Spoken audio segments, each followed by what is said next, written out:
고린도후서 5장 11절로 21절까지의 말씀 우리 다 같이 한 목소리로 합독하겠습니다.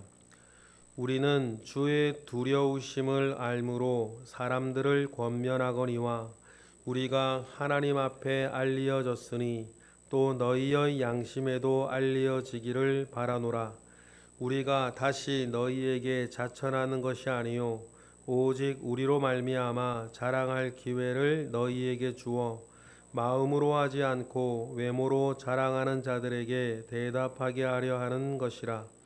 우리가 만일 미쳤어도 하나님을 위한 것이요 정신이 온전하여도 너희를 위한 것이니 그리스도의 사랑이 우리를 강권하시는도다. 우리가 생각하건대 한 사람이 모든 사람을 대신하여 죽었은즉 모든 사람이 죽은 것이라.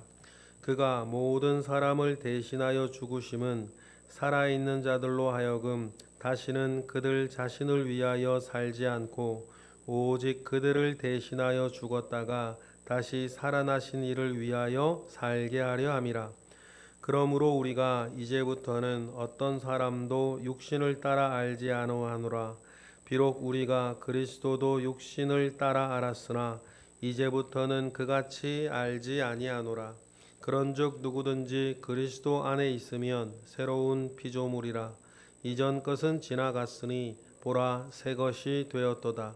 모든 것이 하나님께로서 났으며 그가 그리스도로 말미암아 우리를 자기와 화목하게 하시고 또 우리에게 화목하게 하는 직분을 주셨으니 곧 하나님께서 그리스도 안에 계시사 세상을 자기와 화목하게 하시며 그들의 죄를 그들에게 돌리지 아니하시고 화목하게 하는 말씀을 우리에게 부탁하셨느니라. 그러므로 우리가 그리스도를 대신하여 사신이 되어 하나님이 우리를 통하여 너희를 권면하시는 것 같이 그리스도를 대신하여 간청하노니 너희는 하나님과 화목하라. 하나님이 죄를 알지도 못하신 이를 우리를 대신하여 죄로 삼으신 것은 우리로 하여금 그 안에서 하나님의 의가 되게 하려 하심이라. 아멘.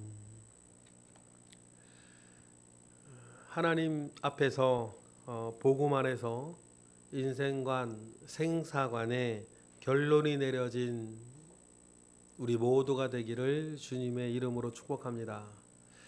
세상살이가 복잡합니다. 이 복잡한 세상살이에서 여러분 단순한 삶을 살려면 결국에는 한 가지입니다. 내가 누군지, 내가 무엇을 하며 살아야 할 사람인지, 복음 안에서 내 인생의 생사관이 완전하게 결론 내려져야 합니다. 내가 누구고 무엇을 해야 하는 사람인지 확실하면 확실할수록, 구체적이면 구체적일수록 내가 오늘 뭘 해야 되는지, 뭘 해야 되지 말아야 하는지, 오늘 내가 어떻게 해야 되는지가 명확해지는 것입니다. 그런데 이것이 명확하지 않으면 늘 마음이 갈려요. 이럴까 저럴까, 이게 좋을까 저게 좋을까, 이게 맞을까 저게 맞을까, 늘 그렇게 주저하게 되고 갈팡질팡하게 되는 것은 여러분 근원적으로는 복음 안에서 나의 생사관, 내가 무엇하며 살다가 무엇하며 죽는 사람이냐에 대한 결론이 덜 맺어졌기 때문입니다. 여러분 이것이 확실하게 맺어지면 맺어질수록 분명해지는 것입니다. 오늘 우리가 읽은 본문의 이 사도 바울이 본인의 삶을 이야기하고 고린도 교회의 성도들에게 당부하는 것, 그리고 고린도 후서를 통해서 하나님께서 우리에게 당부하는 것이 이겁니다. 복음 안에서 너희 생사관을 분명히 하라는 거예요. 그러면 사도 바울이 또 하나님께서 오늘 고린도후서 5장을 통해서 우리에게 분명하게 말씀하시는 내가 가진 생사관, 나는 무엇하며 살다가 무엇하며 죽는가, 나는 어떤 사람이냐라고 이야기했을 때 사도 바울이 말하는 건 한 가지예요. 하나님과 화목하고 세상과 하나님을 뭐하게 하는 사람입니까? 화목하게 하는 사람이에요. 이 일이 사도 바울의 생사가 아니었고 사실상 모든 그리스도인들이 가지고 있는 원초적인 사는 이유인 거예요. 나로 인해서 이 세상이 하나님과 화목하게 되는 것. 그러면 내가 만나는 세상들이 있단 말이에요. 내가 만나는 세상 안에 사람들이 있고 내가 사는 세상 안에 사건들이 있어요. 이런저런 일들이 막 복잡하지만 그 모든 일들 가운데에서 내가 먼저 가진 정답, 먼저 내려진 결론이 뭡니까? 하나님과 그 모든 일들을 화목하게 하겠다. 화평하게 하겠다. 평화를 이루어내겠다. 라고 하는 것이 여러분 내려져야 할 결론인 줄로 믿습니다. 이 말씀을 온전히 이루시는 우리 모두가 되기를 바랍니다. 그 일을 우리 시작을 하면서 오늘 본문은 크게 세 가지로 나누어지는데 첫 번째가 11절부터 15절. 사도 바울을 늘 엉뚱하게도 괴롭히는 일들이 있었어요. 바울을 비난하는 사람들이 있습니다. 여러분 사도 바울을 비난할 때 유대인들, 믿지 않는 이방인들이나 유대인들뿐만이 아니라 믿는 이들 가운데에서도 믿는다 말하는 이들 가운데에서도 사도 바울을 비난하는 사람들이 늘 있었습니다. 사도 바울을 비난하는 사람들에 대해서 다시 한번 사도 바울은 자기를 변명하는 일들이 사실 어제부터 계속 진행되고 있었는데 사도 바울이 자기 자신을 변명하는 이 일보다 더 근원적으로 우리가 바라봐야 되는 건 모두의 말씀드렸던 것처럼 복음 안에서 나의 생상 안에 결론 맺어진 사람들은 이런저런 방해거리와 비난하는 것들이나 어려운 일이 있어도 이걸 내가 피해가야 될 거냐 돌파해야 될 거냐 이런 것들에 대한 원초적인 결론도 어디서 내려지는 거예요? 내가 가진 생상 안에서 내려지는 거예요. 그러면 여러분 사도 바울을 비난하는 사람들이 있습니다. 포기해야 됩니까? 아니면 돌아가야 되나요? 아니면 정면 승부해야 됩니까? 비난의 내용에 따라 달라지는 거예요. 그런데 사도 바울은 정면 승부하기를 결정합니다. 왜냐하면 그들의 비난이 자기가 사는 이유의 정면으로 맞닥뜨려지는 거였거든요. 그러면 먼저 그 이야기를 하면서 11절을 읽어보겠습니다. 시작. 우리는 주의 두려우심을 알므로 사람들을 권면하거니와 우리가 하나님 앞에 알리어졌으니 또 너희의 양심에도 알리어지기를 바라노라 라고 이야기하면서 어제의 본문을 이어지면 영생을 가지고 하나님 아버지 앞에 설 것을 알고 사는 사람들, 더 이상 육신을 따르지 아니하고 주 예수 그리스도께서 우리에게 주시는 생명을 따라 살아가는 사람들이라고 하는 것이 하나님에게도 알려졌고 너희의 양심에도 알려졌다. 내가 어떻게 살아가고 어떻게 사역하는지 네가 다 보지 않았냐. 그런데 이 이야기를 다시 한번 확인하는 이유가 바울을 비난하는 사람들이 있었는데 바울을 비난하는 사람들은 여러분 그게 두 가지였어요. 불신자들 말고 첫 번째는 뭐냐면 사도 바울이 사도냐라고 하는 것이었어요.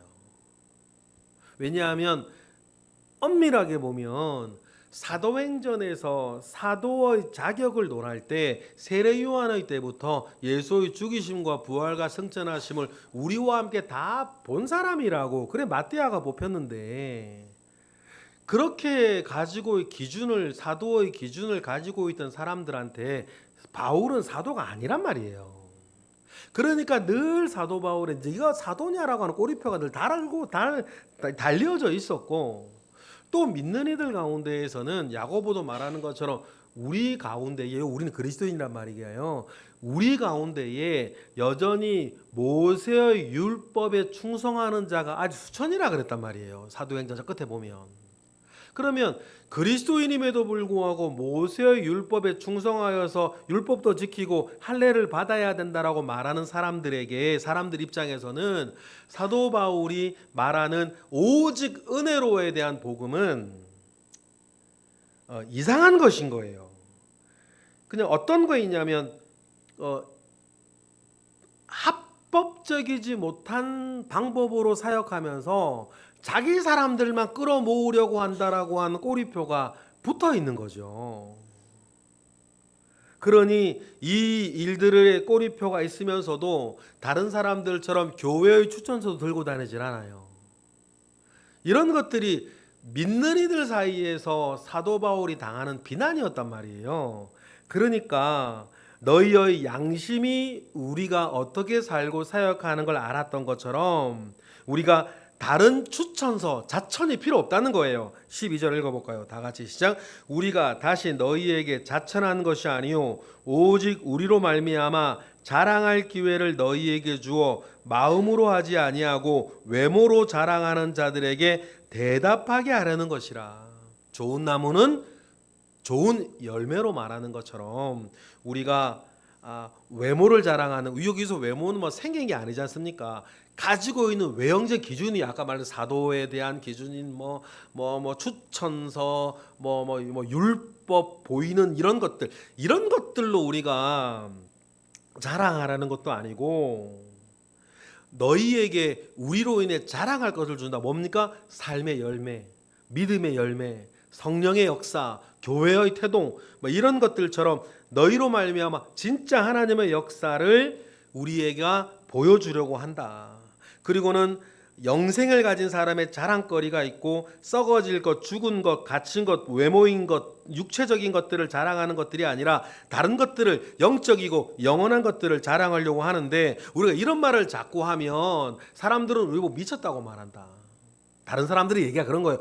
바울을 비난하는 사람들의 얘기가 그런 거예요.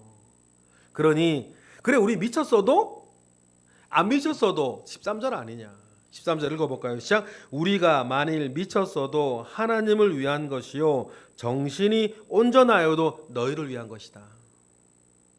그러니 나보고 미쳤다고 말하는 사람들, 이상하다고 말하는 사람들에 대하여서 흔들릴 필요가 없고 나와 교제하고 나와에게 배우고 하여서 생겨난 하나님 아버지의 내적 증거들을 자랑해라. 그게 영원한 거니까. 그 이야기를 지금 하고 있습니다. 오직 사도 바울이 한 가지를 얘기하는 건 우리를 위해 죽었다 부활하신 예수 그리스도, 그분이 나를 구원해 주셨고 그 믿음과 은혜로 구원받는다는 사실, 이 한 사실만을 말해서 내가 예수에 미쳤다고 누가 말한다면 하나님 위해 미친 것이고, 내가 미치지 아니하였다면 온전하게 사역하는 그것으로 인해서 너희를 위해서 온전한 것이다 이야기를 합니다. 그래서 여러분, 사도 바울이 이르나 저러나 복음 위에서, 믿음 위에서 14, 15절 한 가지만 나를 생각하면서 사는데, 그래서 나를 미쳤다고 그러면 나 미친 거고, 그래서 나는 온전하다고 생각하면 온전한 것이다. 바울이 한 가지 붙잡고 사는 게 뭡니까? 14, 15절 시작. 그리스도의 사랑이 우리를 강권하시는도다. 우리가 생각하건대 한 사람이 모든 사람을 대신하여 죽었은즉 모든 사람이 죽은 것이라. 그가 모든 사람을 대신하여 죽으심은 살아있는 자들로 하여금 다시는 그들 자신을 위해 살지 않고 오직 그들을 대신하여 죽었다가 다시 살아나신 이를 위하여 살게 하려 하는 이것을 위해 나는 산다. 이 한 가지가 내 생사관이라는 거예요. 내가 왜 사냐? 나 뭐 하다 죽을 거냐? 다른 건 괜찮아요. 이래도 좋고 저래도 좋고, 사도 바울에게 다른 건 이래도 좋고 저래도 좋고, 인생관의 결론이 내려진다라고 하는 것이 여러분 얼마나 중요하고 얼마나 반드시 되어져야 하는 일인지에 대해서 우리가 알아야 됩니다. 그래서 그를 위하여 사는 거다. 왜냐하면 그는 예수 그리스도의 사람이니까. 그러니 복음을 진심으로 받아들인 사람, 예수 그리스도의 그 사람은 누구냐? 16절 14절의 사람이라는 거예요. 자기를 얘기하는 것이기도 하고 복음 안에 모든 그리스도인들을 말하는 것이에요. 16, 17절 읽어보겠습니다. 시작. 그러므로 우리가 이제부터는 어떤 사람도 육신을 따라 알지 않으냐노라. 비록 우리가 그리스도도 육신을 따라 알았으나 이제부터는 그같이 알지 아니하노라. 그런즉 누구든지 그리스도 안에 있으면 새로운 피조물이라. 이전 것은 지나갔으니 보라 새 것이 되었도다라고 할 때, 이거 복음 이야기할 때 많이 이야기하는데, 이전 것은 지나갔으니 보라 새 것이 되었다. 새로운 피조물이다라고 말하는 이 근원적인 뜻은 예수 그리스도 안에서 내 인생관이 바뀌었다는 얘기예요. 내 생사관이 완전히 바뀌었다는 것입니다. 예전에는 육신의 것을 위해 살았어요. 많은 사람들이 지금도 그렇게 사는 것처럼 육신의 것, 내가 얼마나 행복하고 내가 얼마나 성공하고 내가 얼마나 안전하고 내가 얼마나 부자가 되고 내가 얼마나 높은 사람이 되고 내가 얼마나 힘 있는 사람이 되고 내가 얼마나 유명한 사람이 되고 그런 것들을 위해 살았는데 내 인생의 이 사는 이유와 내가 무엇하면 죽을 것이다 라고 하는 것이 완전히 내려진 새로운 피조물, 새 것이 되었다라고 이야기를 합니다. 그러면 그 사람이, 그렇게 된 사람이 가지고 있는 나의 한 가지 일, 그게 뭐라는 겁니까? 화목의 직분을 난 가지고 살아간다. 나는 그거 한 가지만 바라보고 살아간다는 거예요. 18, 19절 읽어보겠습니다. 시작. 모든 것이 하나님께로서 났으며 그가 그리스도로 말미암아 우리를 자기와 화목하게 하시고 또 우리에게 화목하게 하는 직분을 주셨으니 곧 하나님께서 그리스도 안에 계시사 세상을 자기와 화목하게 하시며 그들의 죄를 그들에게 돌리지 아니하시고 화목하게 하는 말씀을 우리에게 부탁하셨느니라. 나는 그 직분을 가졌고 그 사명을 가졌으니 나는 이거 하다 살 거고 이거 하다 죽는다. 이게 내가 가진 내 인생의 결론이다. 그 이야기를 하고 있습니다. 그러니 간청하는 거죠. 자기의 사명이기도 하고 자기의 직분이기도 하고 고린도의 성도들이 반드시 이루어내줘야 되는 것이고 우리도 반드시 이루어져야 되는 것 뭡니까? 20절 시작. 그러므로 우리가 그리스도를 대신하여 사신이 되어 하나님이 우리를 통하여 너희를 권면하시는 것 같이 그리스도를 대신하여 간청하노니 너희는 하나님과 화목하라. 할렐루야. 먼저는 내가 하나님과 화평한 것, 화목한 것이고 그 이후엔 화목해 하는 직분을 가진 자로서 나와 다른 사람, 내가 다른 사람과 하나님 사이를 화목하게 하는 것이고 내가 사는 세상에서 우리가 어떻게 세상을 구하고 우리가 지구를 구하겠습니까? 다만 하나님께서 내게 주신 세상에서 만나는 모든 사람들, 행하여지는 모든 일들이 하나님과 화목하게 되어지는 것. 그러면 여러분, 하나님과의 최초는 다 화목했어요. 천지 창조 때 에덴 동산에서. 그러면 하나님과의 화목을 깬 게 뭐예요? 죄 아닙니까?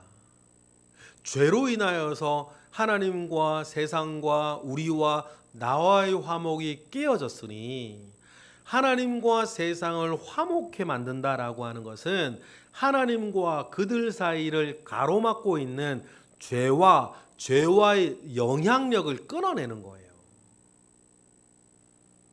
모든 건 개인적으로는 회개로부터. 그래서 죄 씻음의 은혜를 선포하는 것. 그럼 결국 어디서부터 시작해야 되는 거예요? 그리스도의 십자가로부터 시작하는 거예요. 죄 문제는 거기서 해결되는 거니까. 그래서 21절처럼 말씀하십니다. 21절 읽어보겠습니다. 시작. 하나님이 죄를 알지도 못하신 이를 우리를 대신하여 죄로 삼으신 것은 우리로 하여금 그 안에서 하나님의 의가 되게 하랍니다. 그래서 죄가 사라진 하나님의 의가 되면 당연히 어떻게 되는 거예요? 하나님과 화목하게 되는 거고 하나님과 다시 연이어져 화목하게 되어지면 잃어버렸던 영생을 다시 되찾는 것이고 죄와 사망의 권세 아래 죽어가던 이 종들이 다시 깨어져서 하나님 아버지 앞에 다시 회복되어지는 이것, 하나님과 화목하게 하는 이 직분을 가지고 이 일을 위해서 살아가는 것이 나의 한 가지 생사관이라는 거예요. 그럼 여러분 삶이 단순해지는 겁니다. 삶이 단순해져요. 복잡해지지 않습니다. 무엇을 어떻게 해야 되는지 모르시겠습니까? 여러분 이 말씀 안에 생각해 보세요. 주님도 말씀하셨습니다. 화평케 하는 자는 복이 있나니 그가 하나님의 아들이라 일컬음을 받을 것이다. 하나님의 아들이라는 것은 확장하면 그리고 하나님처럼 된다는 거예요. 그렇죠. 주님처럼 되는 것 아니겠습니까? 하나님이 원하셨던 게 그거고 주님이 이루셨던 게 그거고 그것을 계속해서 전파해 나아가고 이어나간다면 그는 꼭 하나님의 아들. 그러니 여러분 우리가 복음 안에서 내 인생의 생사관, 내 인생의 인생관을 하나님과 화목케 하는 직분, 화평케 하는 자가 되어서 복을 얻으시고 너는 하나님의 아들이라 칭찬받으시는 저와 여러분 되시기를 주님의 이름으로 축복합니다. 기도하겠습니다. 할렐루야. 하나님 감사와 영광을 올려드립니다. 크신 은혜 가운데에 우리와 함께 하시고 나는 무엇을 바라보며 무엇을 행하다 주님 부르시면 또 죽어 하나님의 나라로 가야 할지 분명히 깨닫게 하시고 결론 내려진 내 인생의 생사관으로 인하여서 삶이 복잡하지 아니하고 단순하여질 수 있도록 주님 은혜를 베풀어 주시옵소서. 크신 은혜와 능력으로 우리와 함께 하시며 하나님 아버지의 선하신 은혜와 능력으로 주님 우리를 이끌어 가실 것을 믿고 감사하며 하나님 이 모든 것으로 이루신 모든 것으로 감사하는 우리들의 기도와 마음 가운데에 주여 은혜를 베풀어 주시옵소서.